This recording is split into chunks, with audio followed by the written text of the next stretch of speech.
Charles, obviously tonight is maybe a little bit of a more special game for you. You guys are facing the reigning world champions who you won an NBA championship with last year. But I guess what you look at your year in Boston, where do you think you grew the most as a coach and maybe as a person as well? Yeah, I would just say it's cool to go to a championship caliber organization with so much history, how they structure the everyday schedule and what it means to be a Celtic. It was just really cool and interesting for me and my family to experience. I think as a coach, I was able to see how it works to have like that much talent on your team, to have the target on your back all year as one of the best teams in the NBA. I felt like we had that in Milwaukee, but it was a little bit different. And this team had gone through some hardships, the Celtics that is, and they were just trying to get over the hump. And so to go through that journey with them last year and see all that had to go into it was really cool for me and my growth to all of a sudden figure out, how do you get through some disappointment, add some different pieces to the team, make it all kind of come together and blend together and try to win a championship in a year. Going, Charles. Working under Joe Mazzulla, obviously you've been with Bud for a while before that. Did you learn anything under him or just kind of pull anything from him in that year that you're applying now in Charlotte, you feel like? I learned a ton from Joe. Phenomenal coach, phenomenal person. He and I actually built a really good relationship, which I was very appreciative for, and I'm thankful that he actually brought me in last year. And I would just say one of the things I learned from him is just creativity. He is just so open-minded. He is so creative. He just goes with his gut. And, like, if it's something that he believes in and he thinks is going to help the team, he does it with full-on passion. And I really admire that about him. And so it's something that I've tried to do myself because as coaches, we're always questioning ourselves. And you guys question us for what we do. And you have to be true to who you are and what you believe in. And I think that if you can do that and stick to it like Joe does, it usually is executed pretty darn well. Anything surprised you so far, moving to the head coaching role? What's it been like so far? It's been a joy. It's one of those things that I've, been working really hard for. Phenomenal organization and people that I get to come to work with every day. The players have been just open-minded and hardworking. And so there's just been so much joy and, gratitude that I have to be in this seat right now.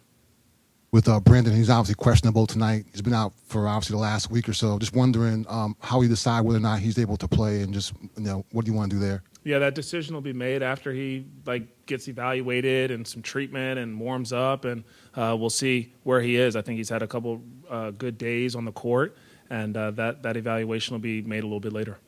And then with Melo, his free throws numbers are up. I think he has career best right now in attempts and also makes. Just what are you seeing from him getting to the free throw line, and how much do you want to see that part of his game keep, going in the right direction? Yeah, there's so many facets of Melo's games that I've been really happy with so far in the early going of this season, and it's a testament to his hard work. But I think that he's done a great job of shooting the ball and kind of just taking what the defense gives him. I think that there's been times where he sees an under, he's going to shoot an off the dribble three. I think he's shooting it really well from three off the dribble. And then there's times where all of a sudden you make a couple threes, now teams are going over. And I think he's trusting his ability to get to the paint, shoot a floater, also make for his teammates. So I've been really impressed with his downhill attacks, and I think that from some of those downhill attacks, he's gotten himself to the free throw line. Also recognizing when are we in the bonus and when can I be a little bit more aggressive. And then the other part that happens is he's such a focal point for our offense that now people are grabbing him, and it's another opportunity for him, again, in the bonus to kind of get some free throws. So he's kind of just hit it in a lot of different ways, and I've been happy with his game. Nick Richards had a great game on Wednesday, but an underrated part of the performance was his quick decisions out of the short roll, kind of finding the people in the corner. Did you know he had that playmaking ability, and how much can you use that this season going forward? Yeah, we call that the seam pass, not the short roll. Just for consistency. No, I'm just messing with you. As you try to develop things, we talk about terminology here. I'm just messing with you. But in the seam, we've all praised Nick. He's done such a great job of making quick decisions, and I think it's a testament to the everyday vitamins that he's getting, putting him in those situations. Him and Matt Hill are constantly working on that, watching film on it. And it helps when you get to play some of these different teams where they do give you the opportunity now to take your vitamin work and put it to work. And so he's just transitioned it and applied it in a game, and he's helping us so much in a lot of different areas. But to your point, he's doing great in the seam pass. Coach, if I was to take a look at your scouting report, what would it say on Payton Pritchard? So much to say.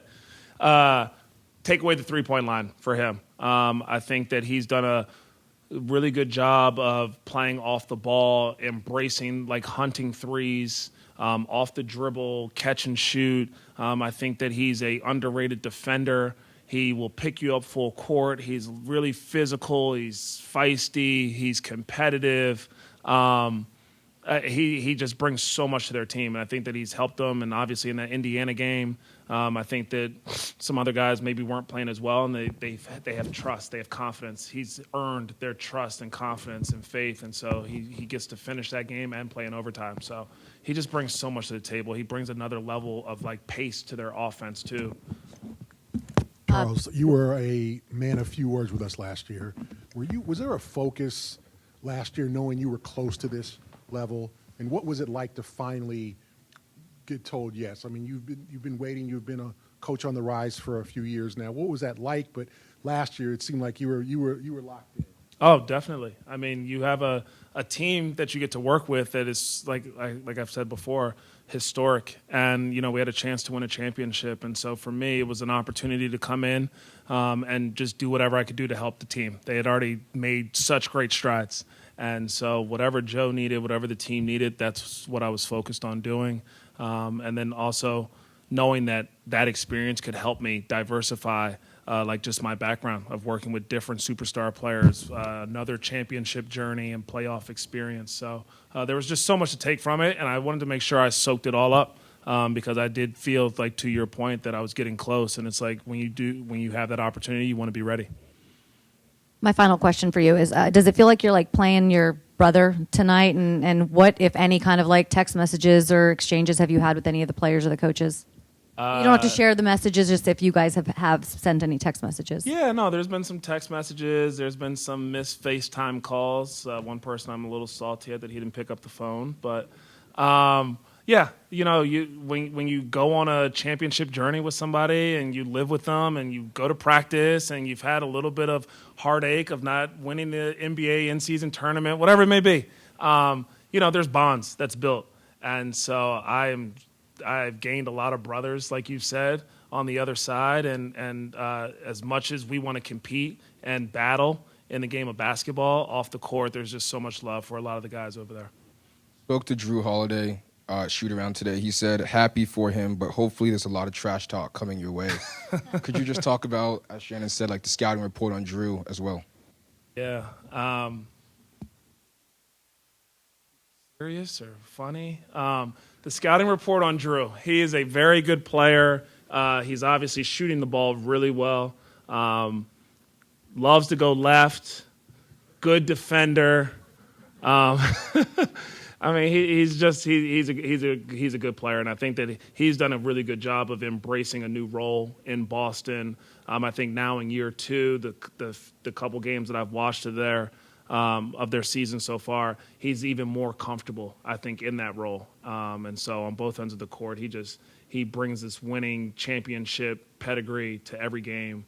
And so just a really good, consistent basketball player and person. With Mark Williams, it's been about a month or so since we've got an update in terms of him being healthy and him being on the court. Just wondering, is there any, I guess, where is he at right now physically, first of all? Second of all, is there any, I guess, on your level of concern, he's been out at this point and hasn't been able to kind of do anything other than maybe just individual stuff for you guys so far? Yeah, Mark has he's been doing really well so far with his return to play plan. I think that he's done a good amount of individual work right now. And going step by step. He is, engaged and observing all practice activities and film. And even today at shoot around, he's standing next to me trying to talk through the game plan and stuff. So he's doing all he can to make sure that he's soaking up all the information, understanding terminology. And when he comes back, he's going to be ready to hit the ground running. But for now, he's just kind of like doing individual work. At the next phase of his return to play plan, he'll do some group type activities, and then once we get to practices and stuff like that, then I think we'll update people. What do you think the biggest difference is with Nate Pritchard on the offensive glass? 7 less game. Is it where he's ending up on the offense towards the end of the possession? Is it something that he's been taught, I guess, in his vitamin work, getting to the top of the charge circle? What do you see the differences between this year and last year? I think it's a mindset. He understands the importance of trying to win the shot margin. And the way to do that is to obviously try to get us some extra possessions. And so he understands his value with his screen assist and offensive rebounding. And that's just what he's embraced. And so, I'm really happy with what he's given us on the offensive glass.